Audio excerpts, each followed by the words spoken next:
Assalamualaikum warahmatullahi wabarakatuh. Alhamdulillahirrahmanirrahim. Wassalatu wassalamu ala asrofil anbiya wal mursalin wa ala alihi wa sahbihi ajmain. Alhamdulillah, selamat pagi anak-anakku sekalian. Apa kabarnya hari ini? Alhamdulillah pada sehat. Alhamdulillah ya, patut kita syukuri pada pagi hari ini kita bisa berkumpul kembali untuk pembelajaran pendidikan agama Islam dan budi pekerti. Alhamdulillah Allah masih memberikan kita semua panjang umur, juga sehat, dan bisa bertemu kembali dengan Ibu. Nah, untuk pembelajaran hari ini, Ibu akan menerangkan tentang iman kepada hari akhir. Kemudian, sebelum masuk kepada pembelajaran, mari kita bersama-sama berdoa terlebih dahulu. Bismillahirrahmanirrahim. Raditu billahi robba wa bil islami dina wa bi muhammadin nabiyya wa rasula. Rabbi zidni ilma warzuqni fahma. Amin. Ya Allah ya Rabbal Alamin. Berdoa selesai. Nah, sebelum Ibu menjelaskan pembelajaran, kita harus mengetahui apa tujuan pembelajaran terlebih dahulu, yaitu yang pertama, menjelaskan arti iman kepada hari akhir. Yang kedua, menjelaskan tanda-tanda hari akhir. Yang ketiga, menyebutkan nama-nama lain dari hari akhir. Yang keempat, menjelaskan hikmah beriman kepada hari akhir. Yang kelima, menunjukkan sikap yang mencerminkan beriman kepada hari akhir.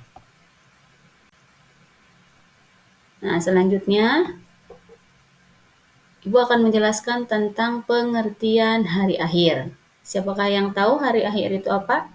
Ya, hari kiamat. Hari akhir itu adalah hari di mana terakhirnya kehidupan seluruh manusia dan makhluk hidup di dunia yang harus kita percayai kebenarannya. Firman Allah dalam surat Al-Qari'ah ayat 1-5. Mari kita baca bersama-sama. Bismillahirrahmanirrahim. Al-Qari'atu mal-Qari'ah wa ma adraka mal-Qari'ah. Yauma yakunun nasu kal-farasil mabsus wa takunul jibalu kal-'ainil manfus. Fa amma man saqulat mawazinuhu wa huwa fi 'ishatin radiyah. Wa amma man khaffat mawazinuhu wa ummuhu hawiyah. Wa ma adraka ma hiyah narun hamiyah. Apa arti nomor 1? Yaitu hari kiamat. Apakah hari kiamat itu? Tahukah kamu apakah hari kiamat itu? Pada hari itu manusia adalah seperti anai-anai yang bertebaran, dan gunung-gunung adalah seperti bulu yang dihambur-hamburkan. Dan adapun orang-orang yang berat timbangan kebaikannya, maka dia berada dalam kehidupan yang memuliakan. Dan adapun orang-orang yang ringan timbangan kebaikannya, maka tempat kembalinya adalah neraka hawiyah. Tahukah kamu apa neraka hawiyah itu? Yaitu api yang sangat panas. Nah, anak-anak, kita sebagai umat muslim harus percaya akan datangnya hari akhir. Karena percaya kepada hari akhir atau hari kiamat termasuk rukun iman yang kelima. Banyak juga surat-surat yang menjelaskan tentang hari akhir. Contohnya yaitu surat Al-Hajj ayat 7. Kemudian peristiwa hari akhir yaitu surat Az-Zalzalah, dan masih banyak yang lainnya, Al-Qiyamah dan sebagainya. Nah, di sini Ibu melihatkan yaitu surat Al-Qari'ah dari ayat 1 sampai ayat 11. Ini tentang hari akhir. Nah, seperti itu ya mungkin gambarannya. Kita semua tidak akan ada yang bisa selamat dari hari kiamat, karena pada saat itu hanya Allah lah yang satu-satunya akan hidup, baik malaikat maupun manusia, tumbuhan, dan dunia seluruh isinya juga akan hancur. Dan hari kiamat itu tidak ada yang tahu kecuali Allah Subhanahu wa Ta'ala yang tahu. Bahkan nabi, malaikat pun tidak diberitahu oleh Allah. Apalagi kita manusia. Kita manusia hanya diberikan tanda-tandanya saja. Contohnya nanti akan datangnya Dajjal dan sebagainya. Itulah pengertian dari hari akhir, dan gambaran dari hari akhir itu seperti apa, mungkin sebagian seperti itu. Dan selanjutnya kalian harus mengetahui macam-macam hari akhir. Kiamat itu terbagi dua, yaitu yang pertama kiamat sugro, yang kedua kiamat kubro. Apa kiamat sugro? Yang dinamakan kiamat sugro? Kiamat sugro adalah kiamat kecil atau bagian kecil dari kerusakan atau kematian yang dialami oleh manusia. Itu kiamat kecil ya, contohnya apa saja, Bu? Gempa bumi, banjir, tsunami, atau waktu yang terasa berjalan semakin cepat setiap harinya, tidak terasa. Kemudian perilaku manusia yang semakin jauh dari agama. Kemudian wanita menyerupai laki-laki, laki-laki menyerupai perempuan, tsunami, banjir bandang, evakuasi seperti yang dulu terjadi di mana, di Aceh, di Palu. Nah, itu contoh dari kiamat kecil, hanya sebagian, jadi tidak semuanya. Nah, kalau kiamat kubro yaitu kiamat yang besar, yang tadi disebutkan hancurnya seluruh alam semesta beserta isinya. Contohnya apa? Yang pertama yaitu munculnya dukhon, asap tebal. Yang kemudian ada binatang melata yang bisa berbicara. Yang kemudian keluarnya apa yang biasa kalian sebut itu? Keluarnya Dajjal. Keluarnya Yajuj Ma'juj, kemudian datangnya Nabi Isa turun ke bumi menyelamatkan orang-orang yang beriman dari fitnah Dajjal. Kemudian matahari terbit dari sebelah barat, munculnya Imam Mahdi. Nah, itu adalah tanda-tanda kiamat kubro atau kiamat besar. Matahari terbit dari sebelah barat. Itu juga tanda kiamat kubro atau kiamat besar. Nah, sekarang nama-nama lain dari hari akhir itu apa saja, Bu? Nah, nama-nama lain dari hari akhir itu yang pertama yaitu Yaumul Ba'ats. Yaumul Ba'ats yaitu adalah hari di mana semua manusia dibangkitkan dari alam kubur. Ya, jadi nanti semua manusia akan dibangkitkan dari alam kubur setelah mati.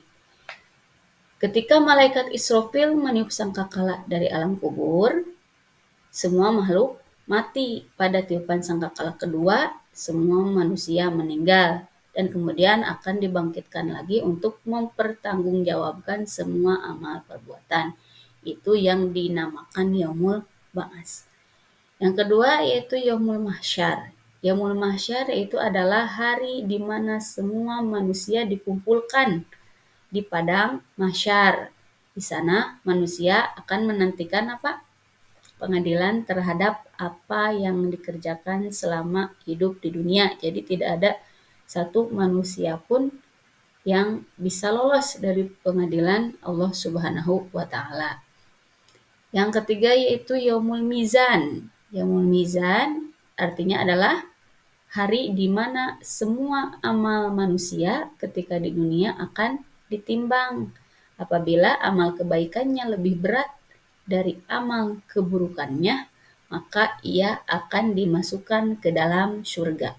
Dan begitu pula jika amal keburukannya lebih berat daripada amal kebaikannya, maka akan dimasukkan ke dalam neraka. Mengerti anak-anak sampai di sana? Ya. Kemudian Yaumul Hisab yaitu hari di mana semua amal manusia ketika hidup di dunia dihitung dan tidak ada satupun yang luput dari perhitungan Allah Subhanahu wa Ta'ala. Itu yang dinamakan Yaumul Hisab. Yang kelima yaitu Yaumul Jaza. Yaumul Jaza adalah hari di mana semua amal perbuatan manusia akan dibalas, baik itu kebaikan maupun kejahatan. Baik itu kejahatan sekecil apapun pasti akan dibalas, dan kebaikan sekecil apapun pasti akan diberikan pahala oleh Allah Subhanahu wa Ta'ala, seperti yang tertera di dalam Quran surat Al-Zalzalah ayat 7 sampai 8. Nah, kemudian selanjutnya yaitu hikmah beriman kepada hari akhir. Nah, iman kepada hari akhir atau hari kiamat mengandung banyak hikmah bagi kehidupan umat manusia, yaitu yang pertama, meningkatkan iman dan takwa kepada Allah Subhanahu wa Ta'ala. Nah, kita sebagai manusia ciptaan Allah Subhanahu wa Ta'ala, hikmah dari kita percaya kepada hari akhir, hikmah beriman kepada hari akhir, yaitu kita tingkatkan iman dan takwa kepada Allah Subhanahu wa Ta'ala. Yang kedua, hindari perbuatan dosa dan maksiat. Jadi kita sebisa mungkin menghindari perbuatan-perbuatan yang dilarang oleh Allah Subhanahu wa Ta'ala, karena nanti kita pasti akan dipertanggungjawabkan dan hidup itu tidak akan selamanya dan kita akan pulang. Nah, kemudian yaitu menambah keyakinan atas kekuasaan Allah Subhanahu wa Ta'ala. Jadi ditambah keyakinannya atas kekuasaan Allah Subhanahu wa Ta'ala, dan kemudian memotivasi diri supaya tidak menunda-nunda melakukan amal baik. Nah, kita harus bisa memotivasi diri kita, anak-anak, supaya apa? Tidak menunda-nunda melakukan amal yang baik. Misalkan contohnya sedekah ataupun sholat. Itu kan ibadah. Dalam aktivitas apapun kita niatkan untuk ibadah, aktivitas dalam hal kebaikan ya, maksudnya bukan dalam hal keburukan. Jangan kita menunda-nunda melakukan amal baik ketika kita di dunia, karena kita tidak akan selamanya hidup di dunia. Semua manusia, makhluk hidup pasti akan merasakan yang namanya mati. Dan kita semua akan mati, dan perbuatan kita selama di dunia pasti akan dipertanggungjawabkan.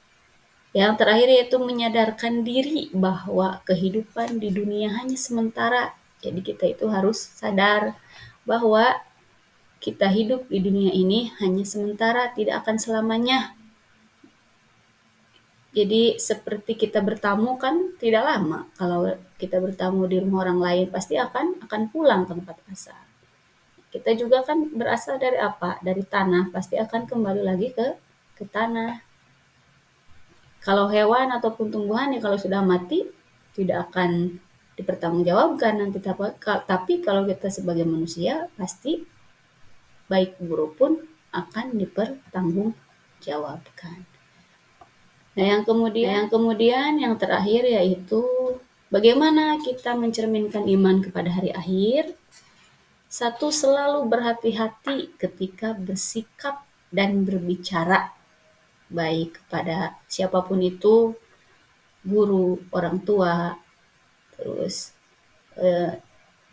anak-anak, ataupun yang lainnya, pada sesama manusia. Kita harus selalu bersikap baik dalam perilaku maupun berbicara. Yang kedua, harus apa? Tolong-menolong dalam hal kebaikan. Yang ketiga, meninggalkan perbuatan dosa dan maksiat. Yang keempat, perbanyaklah amal yang soleh ketika kita hidup di dunia. Supaya apa? Supaya kita nanti pas pulang punya amal yang baik. Karena kita nanti mati tidak akan membawa apa-apa kecuali amal. Terus yang kelima yaitu mengingatkan teman yang berbuat salah. Jadi kita sebagai siswa harus mengingatkan teman yang berbuat salah ya, bukan malah di hayo-hayo gitu ya. Tapi kita harus saling mengingatkan dalam hal kebaikan. Kalau ada yang berbuat salah, teman kita tegur dengan cara baik-baik, tapi bukan dengan cara yang tidak baik. Nah, mungkin eh, pelajaran yang bisa Ibu sampaikan untuk hari ini. Cukup sekian, mudah-mudahan bisa bermanfaat untuk kalian semua dan mudah-mudahan bisa kita terapkan di dalam kehidupan sehari-hari. Terima kasih atas perhatiannya. Wassalamualaikum warahmatullahi wabarakatuh.